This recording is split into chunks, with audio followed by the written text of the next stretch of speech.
Most important tip that help me score 96% in my board exams, वो एकदम last में है सैम्पल पेपर के टॉपिक में, सो वो वाला बिल्कुल स्किप मत करना, that might cost you a lot, और वरना ये वीडियो देखने का कोई मतलब ही नहीं होने वाला. सो या let's move into the video. Hello beautiful people, welcome back to my channel again. So this video was one of the most requested videos.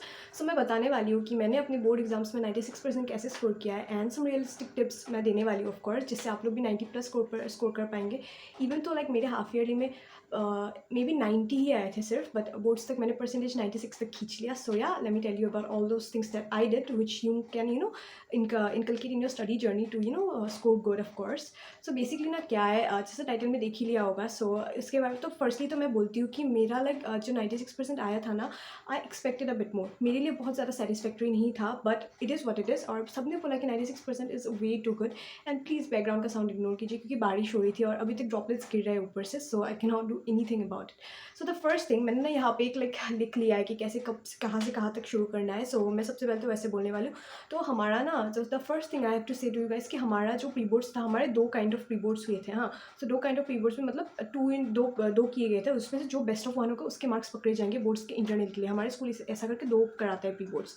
सो जो पहला प्री बोर्ड्स था ना, वो मेरा अच्छा ही गया था. उसमें आई स्कोर्ड अराउंड 93.8, तो उसमें अच्छा ही गया था, अच्छा खासा. फिर नेक्स्ट जो प्री बोर्ड्स था वो हुआ था हमारा दिसंबर में. हाँ, तो दिसंबर में नवंबर में ना हमें सारे हमें सारे प्रोजेक्ट्स के काम, फिर सारे एक्टिविटीज़ सब कुछ उसी टाइम में दिए गए थे. तो मतलब उस महीने में ना बेसिकली पढ़ाई के अलावा हमारा सब कुछ हो रहा था. सो इसीलिए उस महीने बिल्कुल भी पढ़ नहीं पाया. और हमारे स्कूल का एक पता नहीं नया शौक है कि हमें मतलब एग्जाम के बीच में ना बंद नहीं दिया जाता है. तो उसी वजह से उतना खास प्रिपरेशन नहीं हो पाया. मेरा नहीं, किसी का भी नहीं हो पाया, to be honest. Not just me, किसी का भी नहीं हो पाया. जितने भी अच्छे अच्छे लोग थे सबके रिजल्ट्स गंदे ही आए. सो उसमें मेरा आया था 90.4% most probably, which was quite disappointing. और इसकी वजह से काफ़ी ज़्यादा ट्रिगर हो गया था सब लोग के बोर्ड्स में अच्छा करना है ऑफकोर्स. सो मतलब उसमें अच्छा परसेंटेज नहीं आया था अपने. और हमारा वो एग्ज़ाम ख़त्म हुआ था क्रिसमस से ठीक पहले में भी 23rd को ख़त्म हुआ था. एंड उसके बाद हमारे लिए दिसंबर महीने में मतलब एक हफ्ता बाकी था. मैंने उस हफ्ता बिल्कुल भी नहीं पढ़ा, क्योंकि like I was really fed up. इतना पढ़ा लाइक नॉन स्टॉप पेपर्स के लिए विदाउट बंद. तो मैंने उस महीने बिल्कुल भी नहीं पढ़ा, मतलब उस महीना नहीं, सॉरी उस हफ्ता बिल्कुल भी नहीं पढ़ा मैंने. So the thing was like जब उस हफ्ते में नहीं पढ़ा मैंने अपना प्रिपरेशन ना जनवरी से स्टार्ट किया. ओके, तो जनवरी में जब मैंने स्टार्ट किया, मेरे जनवरी में मेरा ना कान का दर्द शुरू हो गया. लाइक बहुत ठंड थी मुझे, मेरे मतलब ठंड लग गई और फिर मेरे कानों में इतना ज़्यादा दर्द हुआ. So I wasted 10 days again. Doctor के चक्कर काटना, फिर बिस्तर में पड़े रहना, क्योंकि कान के दर्द की वजह से मुझे बुखार हो गया था बहुत ज़्यादा. सो बुखार की वजह से मैं कुछ खा भी नहीं पा रही थी, मैं काफ़ी ज़्यादा वीक हो गई थी. सो उसकी वजह से मेरे जनवरी के पहले 15 दिन तो वैसे ही वेस्ट गए. So I got like half a month to study for like. और बोर्ड से फरवरी में, सब लोग बोलते हैं कि फरवरी से रिविजन के लिए रखो, तो मेरा कुछ चीज़ें फरवरी तक भी बाकी था. सो वैसे चलते हुए मेरा इसीलिए आई सपोज कि 96 आ गया. बट वेल लेट्स सी, 12 में अच्छा करना होगा फिर से. So this was about all the study stories. फिर हाफ ईयरली का क्राइसिस के बारे में बोल दिया कि हाफ ईयर में बहुत गंदा आ गया था. पहले वाले में ठीक ही था, सेकंड वाले में बहुत गंदा आ गया था, और टीचर्स ने थैंकफुली पहला वाले का मार्क्स पकड़ लिया. Okay, so the next thing comes is the marks of each subject. So this is the time of the big reveal. मैं बोलती हूँ मेरे मार्क्स कितने थे. द बिग रिवील में मार्क्स बोलने वाली हूँ. तो मेरे ना जो मार्क्स थे सारे मेरे 90 के अबव ही आए थे. एंड लाइक मैं स्कूल में लाइक अच्छी स्टूडेंट ही थी टीचर्स के आंखों में. तो मैं बोलती हूँ ना 10 में अपना इमेज एकदम अच्छा बना के रखो, क्योंकि टीचर्स के साथ थोड़ा सा भी पंगा हो जाए ना तो इंटरनल में काट देंगे. So it's like a really big request कि अपना 10 का इमेज बहुत अच्छा करके रखना जितना हो सके, क्योंकि इंटरनल बिल्कुल टीचर्स के हाथ और स्कूल के हाथ में होता है. लाइक कुछ हमारे स्कूल के टीचर्स, मतलब हमारे स्कूल में तो कुछ चीज़ें एक्स्ट्रा करिकुलर एक्टिविटी से भी जाती थी, बट फिर भी टीचर्स के हाथ में काफ़ी ज़्यादा इंटरनल था. तो मैं ना यहाँ पे अपना मार्कशीट का फोटो अटैच कर देती हूँ for proof. So for the ones who don't know, मेरा असली नाम मैरी है and M is just for whitey. So yeah this is my marksheet, you can see all my marks. मैं झूठ कुछ भी नहीं बोल रही थी. मेरा सब कम हो गया मैं बोलूँ तो फॉर हिंदी. सो हिंदी में मेरे आए थे 91, क्योंकि पता नहीं हिंदी का बहुत स्ट्रिक्ट चेकिंग हुआ था हमारा. जितने भी लोग हिंदी में थे, मैं बोलती हूँ लाइक मेरा जो स्टोरी था, मैं क्लास 6 में जब मैंने हिंदी चूज़ किया एसमीस छोड़ के, इवन तो माई मदर टंग इज एसमीस. सो एसमीस छोड़ के जब मैंने हिंदी चूज़ किया तो मेरे ना 6 से लाइक फुल मार्क्स ही आते जाते थे. और मेरे दोनों प्री बोर्ड्स में मैंने हिंदी में ही हाई स्कोर किया था, लाइक अराउंड 78 और अराउंड 80 ऐसा ही स्कोर किया था मैंने. बट पता नहीं बोर्ड्स में मेरा सबसे गंदा हिंदी में ही हो गया. तो हिंदी ने ना मेरा परसेंटेज बहुत ज़्यादा कम कर दिया, टू बी ऑनेस्ट. सो मेरे हिंदी में आए थे 91. Then after Hindi talking about science में मेरा लाइक प्रिपरेशन उतना लाइक अच्छा ही था मेरा preparation. But I was too anxious about science, क्योंकि मुझे साइंस कभी पसंद नहीं था. And this is the time for that reveal की सब लोग मुझे बोलते हैं कि 96 आने के बाद भी तुमने कॉमर्स क्यों चूज़ किया. वेल क्योंकि मुझे साइंस में कभी इंटरेस्ट था नहीं, और आर्ट्स में सब लोगों ने मुझे मैनिपुलेट कर दिया कि आर्ट्स मत लो. सो मैं आर्ट्स नहीं ली. So I decided to go for commerce, क्योंकि उसमें अच्छे स्कोप्स बन रहे हैं, नए नौकरियाँ निकल रही है कॉमर्स में भी. सो साइंस मुझे मुझे बिल्कुल पसंद नहीं था। 10 में मैंने कितना ज़्यादा रोया साइंस पढ़ते वक्त, because I hated science so much. बहुत ज़्यादा रोया मैंने 10 में साइंस पढ़ते वक्त। सो बोलूँ तो मेरे साइंस में पर like I was a good student of course, तो साइंस में भी अच्छे ही मार्क आ गए थे मेरे। तो मेरे साइंस में आया था 95, एंड देन 95 आने के बाद मेरे इंग्लिश में आए थे 95। इंग्लिश और साइंस में मेरे सेम मार्क्स आ गए थे। इंग्लिश में मैंने 97 एक्सपेक्ट किया था, बट मैंने ग्रामेटिकल मिस्टेक्स हो गया और बीच में कुछ पता है इंग्लिश का काट देते टीचर्स लोग। और मतलब हमारे इंग्लिश का चेकिंग में क्या हो, जिन लोगों को मिला अच्छा मार्क तो उन लोगों को 95 96 से मिला, और जिन लोगों को नहीं मिला उनको 90 से नीचे चला गया सबका, वैसा टाइप का मार्क्स मिला था सबको। तो इंग्लिश में 95 थे, हिंदी में 91 थे, फिर साइंस में 95 थे। फिर मैथ्स में मुझे मिले थे 100, या आई स्कोर्ड 100 इन मैथ्स, क्योंकि मैंने बहुत कड़ी मेहनत की। मैं बोलूँ ना, सच बात बोलूँ, मैंने मैथ्स जब मेरा 10 स्टार्ट हुआ था, ट्रिगोनोमेट्री करते हुए कुछ भी करते हुए मैंने इतना ज़्यादा रोया, because I was so anxious, so stressed out, I was panicking so much कि मैंने उस टाइम में भी बहुत ज़्यादा रोया। बट वेल लास्ट में रिजल्ट अच्छा आया, क्योंकि बिकॉज आई वर्कड हार्ड, जितना हो सके मैंने किया था। सो आई डिडंट, कि मुझे पता था कि मुझे 11 में भी कॉमर्स विद मैथ्स रखना है, तो मुझे मैथ्स अच्छी करनी पड़ेगी मेरी। सो मेरा मैथ्स में 100 आया था। एंड टाइम फॉर एसएसटी में मेरा आया था 98। एंड मैंने सिर्फ साइंस और मैथ्स के ट्यूशन्स लिए थे, क्योंकि मुझे डाउट क्लियरिंग क्लासेस के लिए जाने पड़ते थे, क्योंकि बहुत डाउट्स निकलते थे। मैं मैथ्स का मैं बोलती हूँ कैसे मैंने सॉल्व किया था सब कुछ।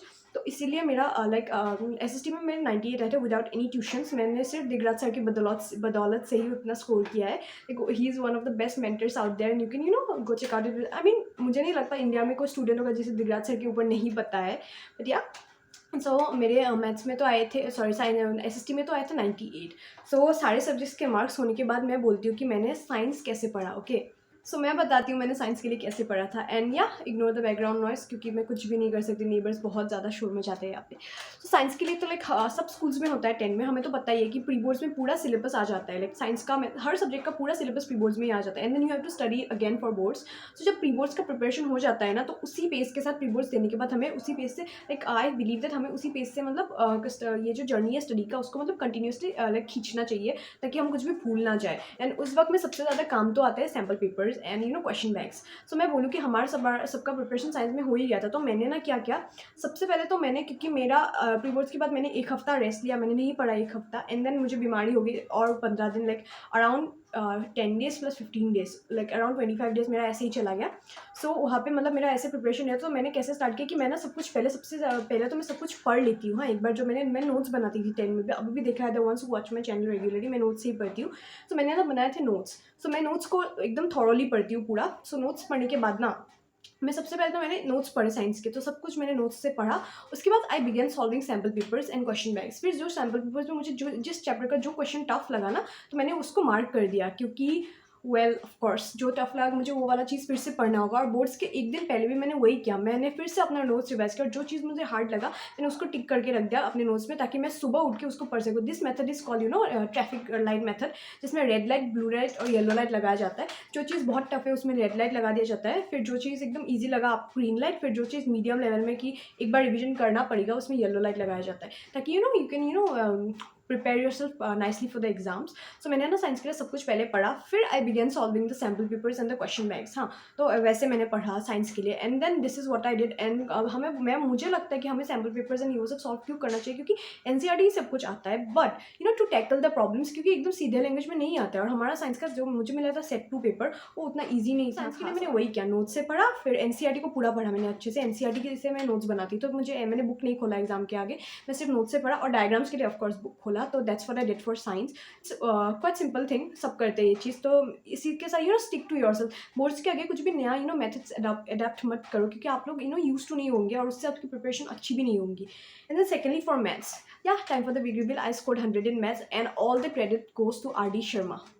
टू बी ऑनेस्ट मैंने पूरा आरडी सॉल्व किया, एक भी सम नहीं छोड़ा मैंने। और जो ट्रिगोनोमेट्री चैप्टर था वो मुझे बहुत टफ लगा था। तो मैंने वो जो ट्रिगोनोमेट्री के आरडी में भी 50 सम थे, एग्जाम्पल सम्स, फिर वो थे क्या बोलते हैं एक्सरसाइज था। मैंने एक्सरसाइज पूरा सॉल्व नहीं किया, क्योंकि एग्जाम्पल सम्स मैंने 7 बार से ज़्यादा किए, इंक्लूडिंग प्री बोर्ड्स, दोनों pre boards plus my boards, मैंने 7 बार से ज़्यादा किया है वो पूरा ट्रिगोनोमेट्री का वो। और मेरे दिमाग में हर पैटर्न ट्रिगोनोमेट्री का अडेप्ट हो गया था, क्योंकि मुझे पता था कि ये सम आएगा तो यही पैटर्न आने वाला है। मैंने इतना प्रैक्टिस किया, सब कुछ मेरे दिमाग में आ गया था। बाकी सम्स का तो एक बार करने से हो ही गया था, क्योंकि द थिंग इज, अगर आप आरडी सॉल्व करते हो there you it's not like you won't be able to solve NCERT, क्योंकि आरडी के लेवल बहुत हाई होता है मुझे लगता है। आर एस अग्रवाल भी अच्छा बुक है, पर आई पर्सनली प्रेफर आरडी। अभी भी मैं आरडी यूज़ करती हूँ, 11 में मैंने लाया है।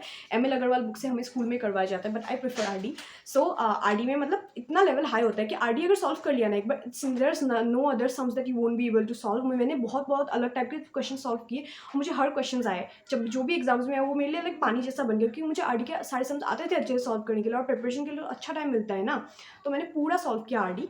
एंड देन एनसीईआरटी लास्ट में मैंने अच्छे से देखा, मुझे जो सम लगा कि एनसीईआरटी से आरडी में सॉल्व किया, फिर भी मैं भूल गई हूँ, मैंने वो एनसीईआरटी से दोबारा किया, क्योंकि maths is all about practice practice practice, बाकी कुछ नहीं, maths is all about practice. So मैंने प्रैक्टिस ही किया। एंड प्लीज़ एक बहुत बढ़िया टिप दूँ, मैथ्स को कभी रट्टा मारने की कोशिश मत करना, बिल्कुल भी मत करना, क्योंकि तब ना जो सम पता है वो भी नहीं आएगा, और जिसको रट्टा मार के वो भी याद नहीं रहने वाला है, क्योंकि इतने सम्स को रट्टा मारना नॉट पॉसिबल, क्योंकि नंबर्स चेंज कर देते हैं। अगर रट्टा मार के चले गए, बुक से आया तो best, all the best, but अगर बुक से नहीं आया तो रट्टा मार के जब नंबर्स अलग देखोगे ना, तो तब वहाँ पे एंशियस होकर पैनिक करने लगोगे, और जो सम आएगा ना तुम्हें वो भी नहीं आने वाला है तुम लोगों को। So it's like a very cool tip that I receive from somebody, like जो मेरा सीनियर था, और मुझे सारे टीचर्स और पेरेंट्स भी बोलते रहे कि मत करना, कुछ भी रट्टा मत मारना। सो ये थी मैथ्स की टिप। मैंने मैथ्स के लिए ऐसे प्रिपेयर किया था, पूरा आरडी सॉल्व किया, अच्छे से देखा। मैंने ना कॉपीज़ बनाए थे। हाँ, मेरे मैथ्स के लास्ट टाइम में भी 9+ कॉपीज़ खत्म हो गई, इतने से कॉपीज़ थे। हाँ, इतने से लगी, जो क्लासमेट्स के कॉपीज़ आते हैं, तो वो कॉपीज़ मैंने आरडी के सारे सम्स ना वहाँ पे एक बार सॉल्व करके रख दिया। फिर जब मैं जो दूसरा एग्जाम आने वाला होता है ना, मैं तो एग्जाम से पहले एक बार प्रैक्टिस करती हूँ, जब एग्जाम आने वाला होता है तो मैं फिर से प्रैक्टिस करती हूँ, जो वाला चैप्टर टफ लगता है, और जो चैप्टर टफ नहीं लगता है मुझे, मैं वो आरडी से देखती जाती हूँ, और जिसमें देखती जाती हूँ मैंने मेरे सॉल्व किए हुए एग्जाम्पल का कॉपी, और जिसमें मतलब मुझे लगा कि हाँ ये वाला सम थोड़ा सा टफ है, तो मैं वो वाला फिर से सॉल्व करती हूँ, क्योंकि वहाँ पे ऑलरेडी आंसर्स मेरे लिए है, तो मुझे बार बार गूगल खोल के देखना नहीं पड़ता, क्योंकि मैंने वहाँ पे सॉल्व करके रखा है। So it's a very time saving method, पता है, क्योंकि एग्जाम से पहले जो चैप्टर ईजी लगे ना, पहले सॉल्व करके एक कॉपी में अच्छे से लिख देना, अच्छे से रखना, लेकिन एग्जाम से पहले you can just go through it, जो चैप्टर तुमको ईजी लगे, और जो टफ है वो अच्छे से प्रैक्टिस करना। कुछ सम्स होता है कि वो टफ नहीं होता है, बट लाइक वो चैप्टर ही टफ होता है, तो तुम्हें एंशियस फील होता है, तो तुम प्रैक्टिस कर लेना वो वाला। सो मैथ्स के लिए it's a very time saving hack, plus something I generally prefer. So we are done with science, let's move on to SST. Okay, SST का तो living legend is Digraj sir, सबको पता है दिगराज सर के ऊपर। मुझे लगता है हार्डली कोई बच्चा होगा जिसे दिगराज सर के ऊपर नहीं पता होगा एसएसटी के लिए। सो या एसएसटी के लिए तो all time favourite Digraj sir. पर मैं बोलूँ तो एसएसटी के बाकी सब्जेक्ट्स के लिए मुझे हेल्प नहीं लगा था। I just use Digraj sir lectures for history, क्योंकि हिस्ट्री के कुछ बस सारे टॉपिक्स थे, कुछ टॉपिक्स थे बीच बीच में, जो क्योंकि हिस्ट्री में टॉपिक्स एक टॉपिक वाइज लिखा जाता है ना, तो उसमें 1 या 2 टॉपिक था जो मुझे समझ नहीं आता, तो मैं उसका एक लेक्चर ले लेती थी जल्दी से, तो और समझ जाती नोट्स बनाने के बाद जब मैं पढ़ती थी, कुछ तो पढ़ने से समझ आ जाते थे। बाकी सब्जेक्ट जो इकोनॉमिक्स था उसमें तो मुझे हेल्प बिल्कुल लाइक इकोनॉमिक्स में हेल्प की ज़रूरत नहीं पड़ी मुझे, क्योंकि अभी रियलाइज़ होता है 10 का इकोनॉमिक्स और 11 का economics it's like a whole new world. 10 में क्या इकोनॉमिक्स था, 9 में क्या इकोनॉमिक्स था, like the story of Palampur, फिर कुछ जो भी था। 11 में माय गॉड माइक्रो ने अपने रंग रूप दिखा दिया अभी से। सो मैंने इकोनॉमिक्स में लिए फिर ज्योग्राफी का 1 या 2 टॉपिक था शायद, मुझे जो क्लास में अच्छे से समझ नहीं आता था, मैंने वो दिगराज सर से देखा। But most of the time I used Digraj sir's lectures for history, क्योंकि हिस्ट्री के लिए मुझे सबसे ज़्यादा ज़रूरत था। और जब मैं 10 में थी तब नेक्स्ट टॉपर्स का उतना लाइक वो नहीं था, मेरा जब बोर्ड्स किया उसके बाद शुरू हो गया शायद ये सब, मुझे जितना याद है, और या फिर आई वॉजंट अपडेटेड अनफ, मुझे पता नहीं है। सो माफ़ कर देना अगर गलती हो गई हो बोलने में। सो या एसएसटी के लिए तो मैंने दिगराज सर से वो लिया, and plus I solve sample papers, क्योंकि सैम्पल पेपर्स में जो क्वेश्चन का पैटर्न होता है ना वो अलग टाइप का दिया होता है, ताकि यू नो कि अगर कुछ अलग भी क्वेश्चन आए तो आंसर सेम ही होने वाला है, बट क्वेश्चंस के पैटर्न अलग होते हैं कभी कभी। सो इसीलिए मैंने सॉल्व किया था। फिर लास्ट में मेरा एक बहुत इंपॉर्टेंट टिप है, इसी मैटर को लेकर मैं बोलती हूँ। सो एसएसटी के लिए मैंने सैम्पल पेपर सॉल्व किया, फिर मैंने नोट्स बनाए हर सब्जेक्ट से। तो मैंने पहले नोट्स से पढ़ा, प्री बोर्ड्स के लिए पढ़ा, फिर बोर्ड से आने से पहले तो मैंने सबसे पहले सारे नोट्स एक बार पढ़ लिए, and then I began solving the sample papers. फिर क्वेश्चन बैंक से भी मैंने क्वेश्चन एक जगह में लिख लिए थे। तो ऐसे मैंने एसएसटी पढ़ा। उसके बाद आता है इंग्लिश में स्कोर किया मैंने 95। इट्स अ लिटरेचर सब्जेक्ट, सबको इंग्लिश आता है आजकल, जो सीबीएसई में पढ़ते किसको इंग्लिश नहीं आता, टेल मी। तो इंग्लिश तो सबको आता ही है, आई नो। तो इंग्लिश के लिए भी मैं बोलूँ ना, ग्रामर पार्ट में अच्छे से ध्यान देना। बेसिकली राइटिंग में अगर सेंटेंस अच्छे नहीं होंगे ना तो टीचर्स को अपीलिंग नहीं लगेंगे, और देयर आर चांसेस फ्लुएंसी और एक्यूरेसी के लिए तुम लोग का मार्क चला जाए, क्योंकि ये जो पैटर्न कंपोजिशन होता है ना 5 मार्क का, उसमें सिर्फ 1 मार्क होता है तुम्हारा लिखने का, बाकी फ्लुएंसी और एक्यूरेसी भी बहुत चेक किया जाता है, तभी पूरे 5 जाके मिलते हैं। तो मेरा भी पहले बहुत काटा गया था। फिर बोर्ड्स में मेरे इंग्लिश में उतने खास अच्छे आए भी नहीं थे। एक में आया था मेरा 69.5, आउट ऑफ 80 और एक में आया था मेरा 73.5। उतना अच्छा नहीं आया था, पर बोर्ड्स में मेरे आ गया 95, क्योंकि मुझे लाइक इंटरनल में सब में मुझे 20 मिले थे। हमारे स्कूल के टीचर से 20 दे दिया था मुझे, क्योंकि well I was a good student, so मुझे मिल गए थे। तो पर इंटरनल में मुझे 20 आए थे और इसमें मुझे 85 आ गया था, तो मुझे 95 आ गए थे आराम से। सो मैं बोलती हूँ ना, लिटरेचर का क्या है, अच्छे से पढ़ लिया तो चैप्टर तो खुद बनाकर भी लिख सकते हो ना, बट ग्रामर अच्छे से फोकस करना, जितना हो सके उतना अच्छे से ग्रामर को फोकस करना। एंड आफ्टर इंग्लिश और मेरा एक सब्जेक्ट था हिंदी, वो तो रीजनल सब्जेक्ट है, सबका डिफरेंट होता है। सो अपनी स्ट्रैटेजीज खुद अपना लेना, मैं कुछ नहीं बोलने वाली हूँ हिंदी के लिए, क्योंकि हर एक, जब किसी का स्पेनिश होता है, किसी का पंजाबी होता है, किसी का मराठी होता है, हर एक के लिए अलग अलग स्ट्रैटेजीज चाहिए होती है। सो यू गो जैसे भी मन हो वैसे ले लेना अपना।